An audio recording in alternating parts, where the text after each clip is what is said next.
Welcome to Peninsula Seniors Out and About. Today we're at the Western Museum of Flight in Torrance for one of their celebrity lectures. Let's go see what Cindy has for us today. Welcome everyone to the Western Museum of Flight. I'm Cindy Maka, the director. One of the best ways to honor the participants in a prolonged and sometimes bewildering conflict is to invite a speaker who is able to provide us with some significant clarity. Luckily, we have found such a speaker. It is my pleasure and privilege to introduce a veteran who has some very substantial perspectives on the Vietnam conflict. Colonel Garrison worked in the daily development of the air tasking orders for all U.S. aviation assets. Ladies and gentlemen, it's my privilege to introduce Colonel Marv Garrison.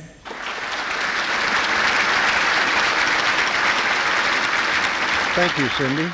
I'm honored to be here and be able to tell you what I observed in the 2 tours I had in Vietnam. And first of all, I'll tell you a little bit about myself and how I arrived at that position. Okay, here's the map of Vietnam. Laos, Cambodia, North and South Vietnam. How I arrived at this position, this is the airplane I flew in primary training. We called it the SNJ, it's called the T6 in the Air Force at the time. And this is the first airplane I took aboard the carrier. All they did was rig a tail hook and bolted onto the rear of the SNJ, and we took it aboard ship. And I flew about 3 or 4 different models of those. And it was the mainstay in 1951 and 1952. Okay, that's the F-6F Hellcat. That was the airplane that I flew in advanced training down in Texas. Then we came back to Pensacola and took it aboard the carrier. It was the second aircraft that I took aboard. And at that particular time, the Texas, Corpus Christi, they hadn't dredged the bay there so that a carrier could come in.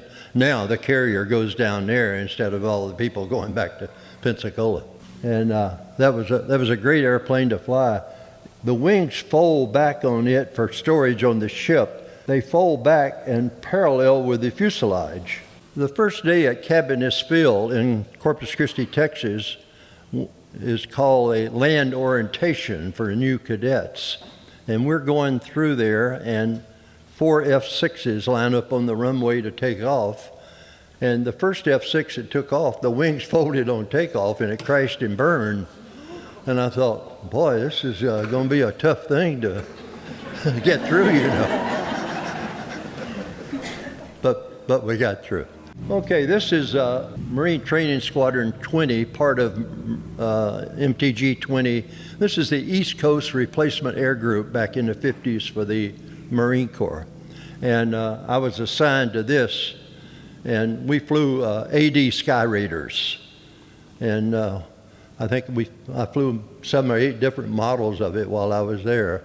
That's a picture of it's a Navy AD, but there were multiple Marine squadrons of ADs there. And this is where I met my first Marine pilot, and it happened to be a guy which you may know as the Great Santini. His name is Don Conroy. And he was my section leader. He's the guy that led me through all the transition to the AD and everything. And he was quite a guy. He was a captain then. And in 1953, they had stopped the majors list right on top of him. And of course, next year, he made major. And he was quite a guy to live with for 2 years, I'm telling you. Had a lot of strong things, and he would always tease me. Every time he'd see me, I'd get promoted to first lieutenant, and he'd say, well, boy, the Marine Corps must be in trouble. They're promoting people like you to first lieutenant. He said, a lot of trouble. So then I would beat him to that. The next time I'd see him, he made major, and I'd say, God, look, what's the Marine Corps doing making people like you a major, you know? So we played that back and forth a lot. And I'll tell one story on the Great Santini. He took 3 of we lieutenants once. He says, I'm going to teach you guys how to go out and go to the Air Force Base and get a free drink at happy hour. the Air Force at that time just started having flight suit happy hours, and you would wear your flight suit to happy hours. So we made a 4-plane landing at an Air Force base in formation, a la Blue Angels. And as we taxied in and we got into the chocks, he came up on the radio and said, "Open canopies now." And we all 4 opened our canopies together. And then he said, "Fold wings now." And we all folded our wings together. And then he said, "Engines shut down now." And we shut down all engines. Sure enough, as soon as we walked into the O Club, some lieutenant colonel walked up and said, "I want to buy you guys a drink." All those things Santini was doing was unlucky. And I never really understood that he was the great Santini. I mean, I knew he had all these kids because he had introduced me to them through the years. But he did an awful lot for me. He persuaded, I went through this course in the AD Sky Raider just like I'd lived in it forever. And he persuaded our commanding officer to keep me on as an instructor, as a second lieutenant, for 2 years. And one of my real nice claims to fame is being the only second lieutenant instructor pilot in the Marine Corps at that particular time. That's the AD going aboard ship. Very compatible with the ship. This is the first jet I flew. It has different names. The Navy called it the TV-1 for the single-seater and a TV-2 for the two-seater. The Air Force called it the T-33B. I got my familiarization in jet aircraft after the ADs were taken out of the inventory. I'm down in Miami Beach, Florida now. It's a tough tour. And we're flying brand new FJs out of the factory at Columbus, Ohio. And the citizens of Miami hated us because we were the first jet squadron that had been there, taking off over their homes and disturbing them constantly and everything. But so they closed us out in 1958, and we all moved to other bases. That's when Beaufort, South Carolina was opened, and it became a major fighter base for the East Coast Marines. This is a squadron insignia of the first squadron that I went to Vietnam with. The blood is dripping off of the sword there of the Death Angel, and the anti-Vietnam War people really had a ball with that, with the blood dripping off of the sword. And Rede Nuc in Latin is written underneath there, which means life now because we've got impending doom. This is Marine Aircraft Group 31 at Beaufort, South Carolina. They're the ones that trained us to go to Vietnam. The Marine Corps was operating frozen squadrons at that time. They decided who and what was going to go 13 months down the line. They put us all together and we trained for 13 months. Then we had a competitive exercise, and the Atlantic people certified us to the Pacific people as we made the transfer over. Now, while I was there, we had an unusual situation. Our commanding general had a joint tour, and he had an opportunity to observe the Air Force flight system, where they had their senior captains as flight commanders, and the pilots were assigned to that. Well, he modified that and I happened to be lucky enough to be the lead captain in his experiment. And what he did was I got 1/3 of the F-8s, which we had 18 of them, and I got 1/3 of the administrative people, 1/3 of the logistics people, and 1/3 of the pilots. And we would deploy all over the place. As a matter of fact, during the Cuban crisis, we deployed down, I was a captain in the Marine Corps then, and we deployed down to Key West to chase all the MiGs back to Havana every time they got outside of 3 miles.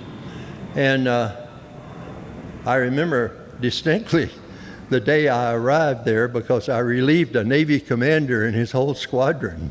And he said, where's your CO? And I said, oh, he's back up in Buford, and he's all tied up with the other 2/3 of the squadron. You know? And we would go around and do air shows, and we would also do JCOC for the congressmen and senators and demonstrating the ability of the F-8. Okay, that's the F-8. Matter of fact, that's me at Key West right there with my plane captain. In the Navy and Marine Corps, we call them plane captains. The Air Force calls them crew chiefs. Same thing. We were on 5-minute alert there in a trailer, and every time they had a bell in there, and when the bell went off, we launched, and a controller took over and gave us vectors. And I did have the opportunity to chase a MiG-21 back to Havana with my controller screaming in my radio, "Don't fire, don't fire, don't fire." And of course, I wouldn't have fired unless directed to. And so we had a 2-week tour down there doing that, and that was a lot of fun. And one of the interesting things there is I reported directly to a rear admiral who was in charge at Key West of all the reconnaissance business. And during the rules of engagement, one of my lieutenants that was a new lieutenant in the squadron, in the question and answer period, he said, what if we have an engine failure and we have to eject, and they've got all these boats running around there, the Cuban boats and everything, and how are we going to handle that? So I spoke up and said, well, we'll make one run across the bow of the boat, and if he doesn't turn away from you in the life raft, we'll blow him out of the water. Well, the rules of engagement officer jumped up and said, yeah, and you're trying to start World War III. And I said, no, I just don't want one of my pilots to rot in a Cuban jail, you know. And we sort of just left it that way, not on really good terms. So that afternoon, the admiral comes down to my trailer, and he had a newspaper rolled up in his hand. He slapped me on the butt and said, let's take a walk down the flight line. And he said, I want to make it perfectly clear to you that if you allow any of our pilots to be picked up, I'll never forgive you.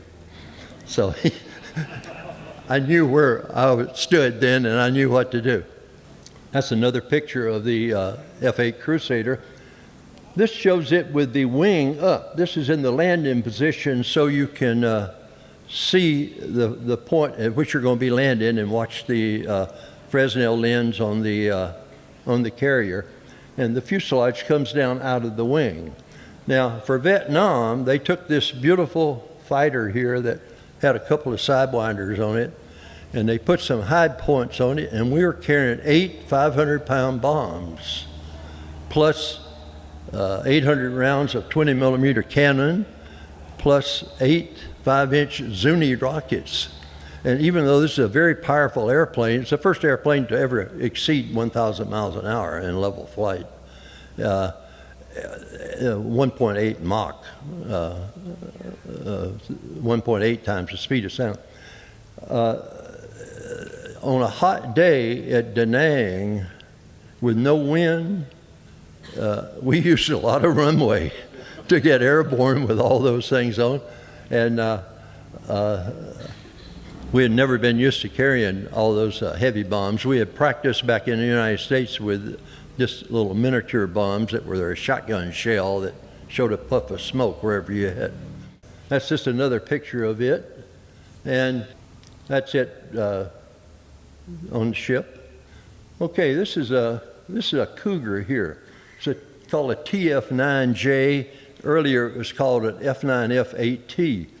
And when I was in Mag 11 there at Da Nang, I became a TACA. That's a tactical air controller airborne, and and I would go out in F8 and I would direct people to targets and mark them with white phosphorus rockets and things of that nature. Well, they brought this airplane down and they found out I had about 1,500 hours in it, so they started me flying this to do the armed reconnaissance instead of the F-8. In the F-8 there at Da Nang, we had a hot pad. This hot pad was for troops in contact. We had 2 airplanes set up with napalm and all the rockets, and we cycled pilots through there during daylight hours, and it was for troops in contact. And anytime there was, they launched those with a priority taxi and takeoff, and they would check in with a controller, normally in an L-19 Bird Dog, or 01 we called them. And that was sort of a new thing there to do that. While up there with the F-8s at Da Nang, and what I'm doing now is covering really the squadron level type of things. We lost a 130 up there to a MiG back in early '66. And there was an airplane known to most of you probably as the F-3D Sky Knight. It was the Navy and Marine Corps' first night fighter. They modified it to carry all this equipment to give missile alerts to the people coming off of the carriers. There's 2 carriers there. They called the one up off of Haiphong, that was Yankee Station, and then the southern one was called Dixie Station. And these guys would go up there, a flight of 2, and they constantly stayed in a racetrack pattern with picking up information off of the North Vietnamese radars, and when a missile would launch, they had the ability to know it was launched, and they would announce where it was launched and what grid square it was in, and so forth, to assist the pilots. And of course, this lumbering airplane needed some combat air supports. So there was always 4 F-4s out of Da Nang up protecting it from MiGs. Well, they had the C-130 up there because the F-4s had to plug in, get some more fuel and everything. And so when they lost that 130 to a MiG, from that point on, we had 2 F-8s doing combat air patrol on every one of the C-130s up here. And we had an ARCP, which is our air refueling contact point off of Haiphong. And I'll never forget I took the first mission up there on that, and I looked over, we were up at 30,000 feet, and I looked over there, and the island of Hainan was visible to me from the altitude. And I said, Hainan, and I remember a briefing where they had said the Chinese had 200 fighters on Hainan. And I'm thinking, gee, there's only 2 of us. And I sure hope the Chinese don't decide to enter the war today. About that time, after I'm giving the thought pattern to that, I see an airplane approaching the ARCP and the 130 that I don't recognize. So we both go into burner, turn on all of our Sidewinder air-to-air missiles, and we take off after it. It turns out it was a RA-5C Vigilante. Well, I'd never, on the carriers I'd been on, they'd never had Vigilantes, and I'd never been at a Vigilante base. And the only thing that saved him from me shooting him down was that he had an F-4 flying escort on him. And I saw the F-4, and of course we called it off. But a lot of things like that happen in Vietnam. Here we have an air refueling point there, and yet this guy is going from North Vietnam back out to Yankee Station, and he just flies right through it, He didn't know we were there, and we didn't know he was coming there. A lot of things like that happened early in the war. This is in early '66. And, we only got into the war in August of '65, so it was pretty early on. And there were a lot of things like you would see 4 airplanes maybe going over to Laos, and you'd see 4 airplanes coming 12 o'clock and say, we have bogeys at 12 o'clock. Well, it was 4 Air Force F-4s going back to Da Nang. They didn't know we were coming that way, and we didn't know they were coming this way. So it's sort of surprising to me that there weren't more friendly problems there. And obviously the discipline of the pilots had a lot to do with that. I always told my pilots that particularly when you're doing close air support and you're shooting the enemy, which is 50 feet to 50 yards from the friendlies, it'd be hard to look at yourself in the mirror if you shot up some of your friendlies the next day. So you got to be real careful about that. Some of the times we would be called in on missions and they would say, we will mark the bad guys with red smoke and we're going to mark our position with green smoke. Well, by the time the smoke hit and it came up through the umbrella of trees and everything, it was together. And we mostly declined. I had one friend who declined, and the Army battalion commander came up on the radio and said, look, we're going to die out here anyway. Give us the best you got. And he went in, and the lore has it that he dropped one 2,500-pound bomb and he killed 250 of the enemy. So I guess that guy was right about we're going to die anyway. Okay, this is the different armament that we used here. Starting on the outside here is the Mark 83s. They're 2,500-pound bombs. And going in is napalm. These are 500-pound bombs. These are the 5-inch Zuni rockets. These are the 19-shot 2.75-inch rockets. And the old airplane was really loaded for bear. And these are the hard points that they put on it so we could carry bombs. I often wondered why the Marine Corps ever got an airplane that couldn't carry bombs anyway. But anyway, that's the way it was. I got through with my tour back there. I came back to El Toro, and one of my previous leaders by that time had become a 2-star general, and I had been one of his wingmen way back when.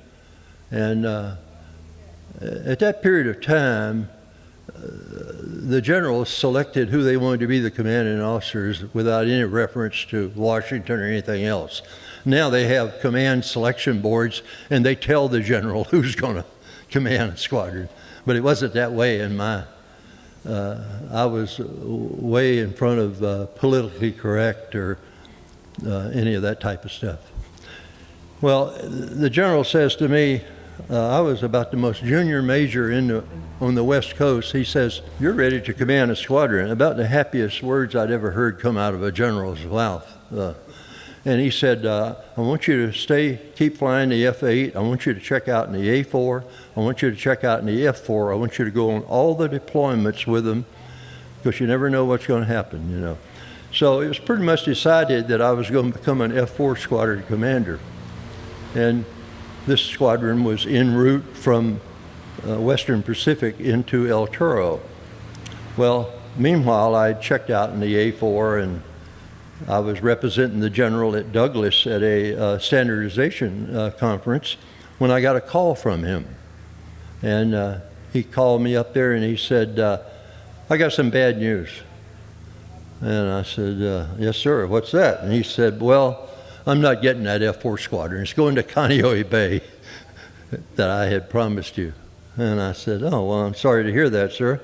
He said, but it has some good news, too. He said, there's a 24-plane TA-4F squadron down at Yuma. Would you be willing to move to Yuma to command this 24-plane TA-4F squadron? It's 24 brand new airplanes. And I couldn't think of what to say for a second. And I said, General, I would go to Alaska to command an S&J squadron, which is a story that he used to love to repeat to other people. This is the squadron here that checked me out in the F-4.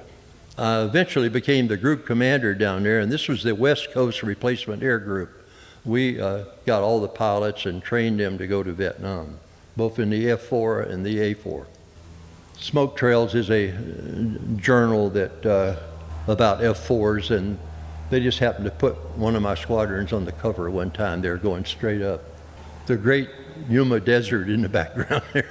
And that's the air group all formed up together, just making a pass to look at. It's called Marine Combat Crew Training Readiness Group 10. That's the squadron insignia of the F-4s there. This is the OV-10A. While I was working for the general, he said, I want you to go up to Patuxent River and fly this new airplane called the OV-10A and write me a report on it. The general was really good about that. He would send me out to Lockheed to fly the first rigid rotor helicopter and the first gunship and things like that, and the Queen Air and the King Air and the Piper Apache. And he was always sending me off to do these things, and I would write a report and give him my opinion on it. So I flew both models of that airplane, one with a Pratt & Whitney engine and the other with a Garrett Air Research engine. And this is the one of the brand new 24 TA-4Fs that I had in the squadron there. That's a CH-53. No, it's not. That's a 47. That's a Chinook. My favorite Chinook pilot sitting right here, Rick Santa Maria, just back from Afghanistan. And that's an airplane that I wish the Marine Corps had received, but they didn't. And we'll move along into my tour with the 7th Air Force. On my second tour there, we'll mention the Chinook again.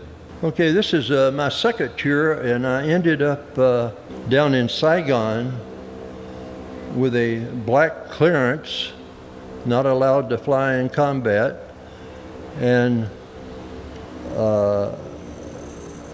planned the daily mission for all the guys that are at places like Udorn, Ubon, Tok Lee,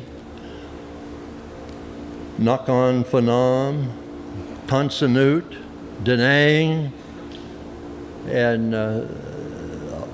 we chose, LBJ approved the targets, the President of the United States, and we selected the munitions to be used on them.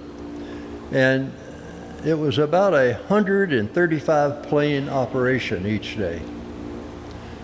The first thing that would happen is that we would select all the targets and the launch times, and we had orbiting platforms, C-121s, RB-66s, and we had Red Crown ships off of Hanoi there, off of Haiphong. These people are given all the data they can possibly obtain through their Navy Tactical Data System and the Marine Corps Tactical Data System to the pilots. Plus the fact we had we did a fragmentation order on the Blackbird each day. We photo mapped North Vietnam with the Blackbird each day, and it took 14 minutes for the SR-71 to do from feet dry over the ocean to feet wet back when they finished up. And of course, these are extremely valuable. This is an airplane that can tell whether a aircraft on the ground has a flush rivet or a rounded rivet with their great cameras. And they would locate all the new surface-to-air missile sites. Now, one of the big problems with the airstrikes was the surface-to-air missiles called the SA-2, SAM. And the SAM SA-2 was what we call a beam rider. The Fansong radar would acquire the airplane and then fire the missile, and it rides the beam until it actually impacts the airplane. Well, in the early days, we had these anti-radiation missiles, and when the radar would come up, they'd fire a missile there, and it would follow it down and destroy the site. Well, the Vietnamese got real smart, and they started turning off the radars. Well, we countered that with a new missile that if the radar was turned off, it just went into memory, and it went there anyway. So the airplanes that launched these were what we call wild weasels. And what they are is they're F-105s. It's been modified to a two-seater, and the rear seat guy is called a bear. That's what he, rear seaters have all kind of names. Guys in back, and Gibbs, and radar intercept operators, and all kind of names, but they're called a bear. Well, these guys pretty much knew where all the missile sites were in North Vietnam, so they went in real early on all the airstrikes, and they started doing their job and knocking out the missiles. They also had to have a combat air patrol, so we had F-4Es, which was the latest version of the F-4, called Project Rivet Haste, and this had an internal gun on it. The other F-4s never had an internal gun. And it was really a great airplane for air-to-air combat. The Wild Weasels would go in and hopefully clear the way. Then the next sequence of events in the airstrike was that we would have 8 F-4s all loaded with chaff. Chaff is that little metal stuff that confuses radar. Started using it over Germany in World War II. Well, one of our brigadier generals who had been in the systems command there at 7th Air Force envisioned this idea of 8 airplanes laying down chaff corridors into the target. Well, the year I was there, we never lost an airplane to a surface-to-air missile in the chaff corridor. It worked. The general, Alton Slay, was a genius in my estimation for coming up with that idea. And in addition to the orbiting platforms that are constantly giving information to the strike force, we have, I mentioned, a Red Crown, which is off of Haiphong there, and we had every possible support thing. There's one thing, though, that we never were able to do. Well, first of all, LBJ never gave us the authority to destroy the airfields up there. That was way above my pay grade, so I don't know why. But I would have thought that the first thing you'd want to do was destroy the airfields, and that would knock out the MiG threat. He never did.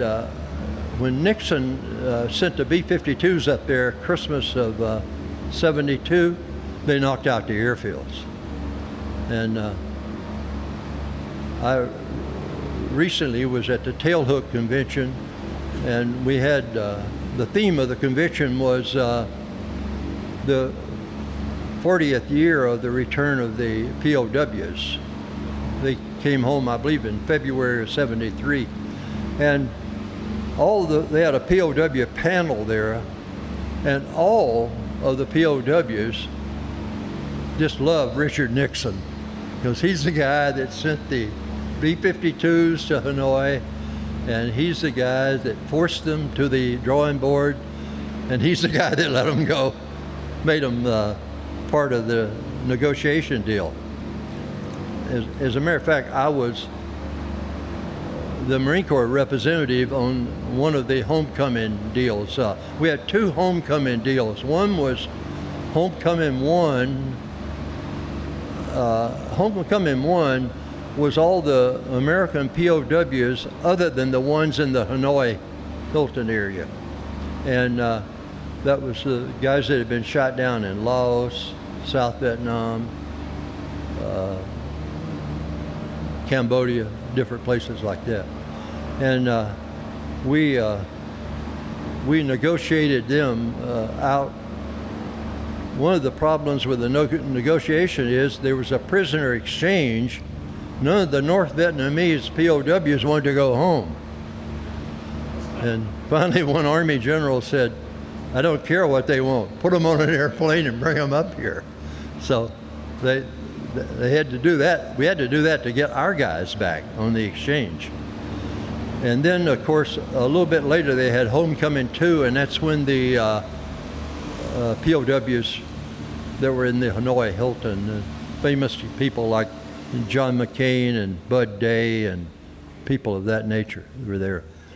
The POW panel at the Tailhook Symposium was really interesting. There were 4 of them. One of them was Alvarez, who was the first guy shot down in the Vietnam War, and he spent 8 years as a prisoner. And these guys are all big-time Christians with lots of faith, and they all attributed their Christianity beliefs and their belief in faith to their survival at the Hanoi Hilton. One of the guys said that almost all of them, before they got on the airplane to come home, turned around, faced Hanoi, and said, "I forgive all you people for everything you did to me," because they just didn't want to carry it around the rest of their life. And they forgave Jane Fonda. And I have a lot of friends that haven't forgiven Jane Fonda, but the POWs claim they have. And except when Alvarez, the Navy A4 pilot, when Alvarez was questioned about Jane Fonda by a lady in the audience, he said, Jane Fonda is just a dumb broad. That's all she is." So he didn't say he forgave her, but I got the impression he did. This is typical F4 in the strike force going to Hanoi and coming back home and landing with a flight of 3. The F4 carried the Sparrow missile, and like the SA-2, the Sparrow missile is a beam rider. When you fire the Sparrow, you've got to continue to illuminate your target with your own radar. And the Sparrow 3 was in its infancy when I was over there, and typically we had a stand-up brief in Saigon, 5 o'clock every afternoon, and I would brief the air-to-air engagements after I'd talked to the pilots on the phone. And I'll remember one where he fired, they call them Fox. Fox 1 is the flare, Fox 2 is the Sidewinder, and Fox 3 is the guns. So this guy was in an F4E that had a gun inside of it. He fired the first Sparrow, and it wouldn't come out of the cavity, stayed up into the wing. So then he switched to the second Sparrow, and he fired it. It came out of the cavity, but didn't ignite. So then he went to the third Sparrow. It came out of the cavity, fired, but went ballistic. And by that time, he was inside of Sidewinder infrared distance. So he had to shoot down the MiG with his gun. So much for the modern missile technology. And I hope they've improved that. I'm not familiar with it, but it was a real problem out there. And the Air Force had a requirement that you had to fire the Sparrow first. That was Fox 1. Now, one of my Marine buddies was on exchange duty flying F4s over there, and he got into an engagement with a guy, and of course he wanted to use the Sidewinder, but he knew the rule was that he had to fire the Sparrow first. So what he did was he pulled inside the MiG, fired the Sparrow, knowing that the MiG would break away from the Sparrow, but he broke away a little earlier, and he got him with the Sidewinder. He had obeyed the rules. And this kill was all on film, and it was very interesting. The Sidewinder is a heat seeker in the infrared color, and the Sidewinder left the airplane, and it started tracking on the engine of the MiG. And then the MiG went through a cloud, came out, and it broke lock on the engine, and the sun was shining on the canopy, and it switched right to the sun shining on the canopy and went right into the canopy of the airplane. And that was a bad day for the North Vietnamese pilot, I guess. This is Yankee Station, the type of airplanes that the Navy was flying over there, and they called them Alpha Strikes. Some went into Hanoi, but Haiphong was their big target the whole time they were over there. This is the Wild Weasels, the F-105 Thunder Chief. They had so much gear in them and everything that they had to take off with reduced fuel, and then they had to in-flight refuel right after takeoff in order to make the trip up to Hanoi to give missile alerts to the strike force. Then they had to turn around and they had to in-flight refuel coming back too. Well, first of all, they made the airplane into a two-seater, and it took a lot of weight. And then they've got all these devices and missiles, the missiles that would go into memory if the Vietnamese turned off their radar. And these guys flew out of a place called Tak Ly. And this is what the forward air controllers used a lot over there. The Marine Corps calls them O1s. When I use the Army ones, I think they call them L-19s. And these are very brave men. They're the people that locate things and call you in and mark it with a white phosphorus 2.75-inch rocket, and they stand by and tell you, do your runs on a heading of 270, pull out left, and all that stuff. And I'd rather be in an airplane doing 1,000 miles an hour than in this myself. But I have indeed a lot of respect for those people. They did good. Now we had a situation to modify that called FAST-FAC, FAC being forward air controller, FAST-FAC. And as a matter of fact, that's what Colonel Bud Day was flying, a FAST-FAC, which call sign Misty, when he was shot down in '66. He ended up as a prisoner, and he recently passed away about 2 months ago, I believe. And his conduct as a POW was so distinct that he was awarded the Medal of Honor upon being repatriated out of the POW thing. One of the POWs told a good story on Colonel Bud Day. They said that in his cell he had a small opening up at the top, and he crawled up one day in his cell and he started screaming, singing the Star Spangled Banner as loud as he possibly could. And the next thing he knows, there's 350 POWs singing the Star Spangled Banner, and they sang it for an hour and a half. And the Vietnamese guards didn't have a clue as to what was going on or what it was all about. But there are hundreds of stories about Colonel Bud Day, and they're all something that we can all be very proud of. In my F-8 squadron, I had one POW. His name is Orson Swindle, and I had one killed in action real early on by ground fire.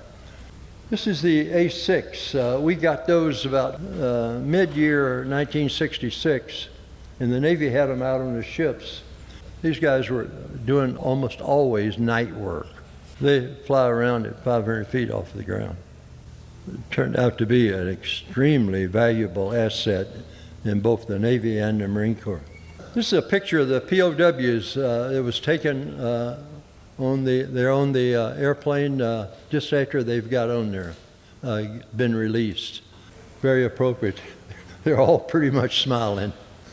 After I got back from the 7th Air Force, I took over Marine Aircraft Group 49. I was a tenant at Naval Air Station, Willow Grove, Pennsylvania, and I had a F-8 squadron there. And then they closed Floyd Bennett Field, and I inherited the A-4 squadron from it. And then they closed Lakehurst, New Jersey, and I picked up a CH-53 helicopter squadron. And the only helicopter I'd ever flown was the gunship and the rigid rotor under the control of a very experienced test pilot in both cases. So they sent me down to Pensacola to go through a modified course in helicopters, and I became a CH-53 pilot. I think I was probably about 44 years old when I took that on, and it was a great airplane. After I got out of the Marine Corps and I went to work for Ford Aerospace as a guy that handled all their requests for proposals, and I didn't have any airplanes, so I got a Ducati motorcycle and I started racing motorcycles. Then that ran its course with me after a couple of trips to the hospital, and I'll be delighted to take on any of your questions. He's asking me about a mid-air collision I had. When I was the air group commander down in Yuma, I was flying with VMT 103 one day, and I had 3 lieutenants on my wing, and we were down, this is a first light launch, and we were down at a target area near El Centro, California. And when we got through practicing our bombs and rockets, I proceeded to about 3,000 feet, 300 knots, and a call for a rendezvous. And number 2 comes in, lines up on my wing. Number 3 comes in, he lines up on my wing. There's no number 4. And so I said, anybody seen 4? Where's 4? Well, 4 had come off the target, pull 4.5 Gs when you come after the target, and he put on full power. And as he put on full power, his thumb hit the wire and disconnected his radio from his oxygen mask. So he's proceeding towards the rendezvous point and simultaneously trying to put these 2 little stickers together into his oxygen mask so he can talk to me. And he looks up, and there we are, the 3 of us in formation. And he does what's known in tactics as a high yo-yo. He comes in and he pulls up like that to avoid and slow us down. Then that's not doing it. So he pulls he hits the speed brakes to come out to further slow him down. That's still not doing it. Then he looks over there and he sees he still has full power on the airplane. So with all these G's and everything on there, he pulls the full power off. He goes up on top of me, I learned later. He goes into a high-speed stall and falls on me. And his wing cut my A4 in half. Now this was a two-seated A4, and fortunately I had no one in the back seat because we were just out doing bombing and rockets. And the tail section was found some 2.5 miles back from the main thing, and I couldn't get a hold of the face curtain to eject because the airplane was spinning very rapidly down there. And finally I got a hold of it, and when I pulled it, the airplane happened to be upside down. So it shot me out upside down, and the magic of all the automatic chutes and everything worked. It opened up and my feet touched the ground. That was January the 23rd, 1969, and I've been smiling ever since.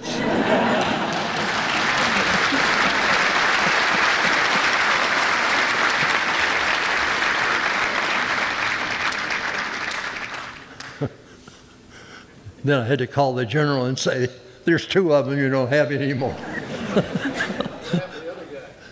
He tore his wing off in cutting through the fuselage, and he went flipping out according to the witnesses, and he made it okay. They really wanted to take his wings. They were real serious about him. During the 60s there, the the Marine Corps had such a high requirement for pilots that Pensacola just couldn't handle it. So we started sending people to the Air Force to get their training. Well, the only problem is that when they got their Air Force Silver Wings, they were still shy considerable work to be qualified as a naval aviator, like going aboard ship, stuff like that. And so they were given to me, and we superimposed their training over their Navy training, and we took them through and nominated them to the Chief of Naval Air Training for Naval Aviator designation. This guy was one of those, and he was they had a pilot's disposition board, and they were going to take his wings and everything. But I'll tell you, he was one of the best I had ever seen. I'd been down there about 8 months then, and he was truly a distinguished pilot. So I went in front of the board, and I made a real pitch for him, and the board bought it. And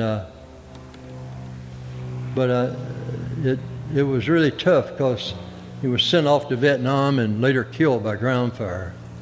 The question was, how did my wife find out about the mid-air collision?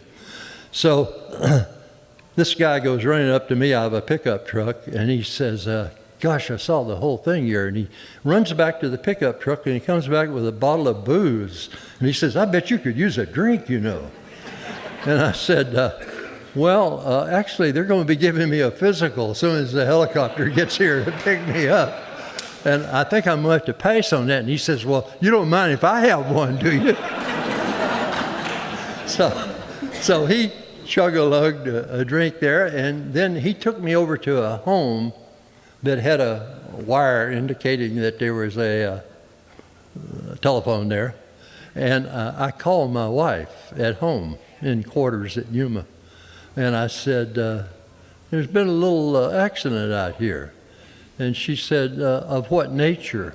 And I said, well, I had a mid-air collision, and it does ruin your whole day. So she picks up the phone and calls my duty officer down there and says, I just talked to the colonel, and he's waiting on the helicopter to pick him up. And the duty officer says, oh, no, ma'am, he's down on rocket range too, practicing bombing and everything. She says, no, I'm trying to tell you, he's not there anymore.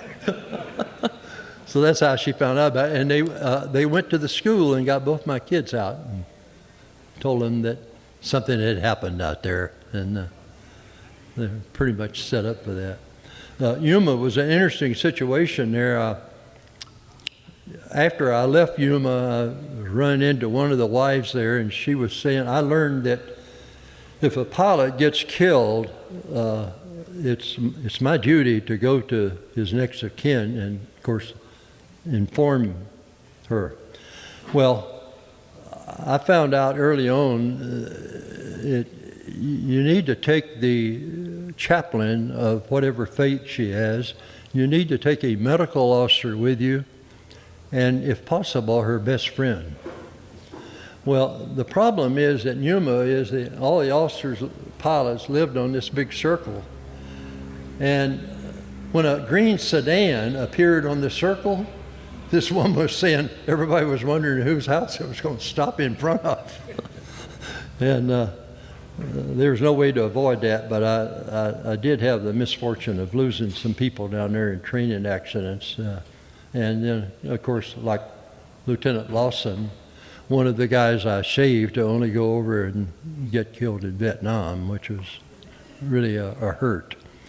But I had no idea of the public relations coup that this saving Lieutenant Lawson would put me in. 20 years later, people were still walking up to me and saying, boy, I was really proud of the way you stuck up for that guy that cut you in half, you know. And I said, well, it was real simple. He was just a heck of a fine pilot, you know. This is a poem that was written by a 3-star general, friend of mine, as friendly as a colonel can be with a 3-star general. And it's called Love.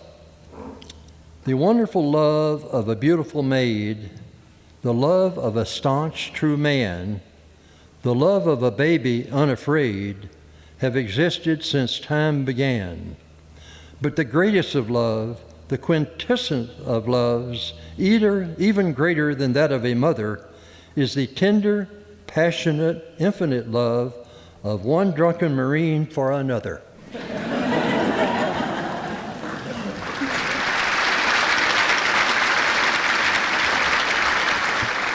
Okay, I had the honor of drafting the final message in the Vietnam War, and I want to read it to you so you can see how we do. It's addressed to all the bases, and it says, combat operations prior to ceasefire. Our Commander-in-Chief spoke to us today via radio concerning a ceasefire agreement which is scheduled to be effective at 27/23/59 Zulu, January 73. It is important that the last days of combat be conducted in a highly professional manner without any loss of determination or aggressive spirit. In this light, your air crews should be reminded of the current air authorities, rules of engagement, and flight safety. Of particular importance are routes of flight or targets which are in the proximity of North Vietnam borders.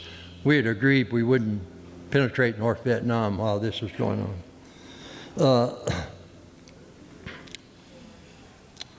The necessity of these missions avoiding a border penetration during this most sensitive period of final negotiations cannot be overemphasized. We here at 7th Air Force are confident of your ability to carry out these last days of combat operations with honor and in a manner which will reflect credit upon the U.S. Air Force.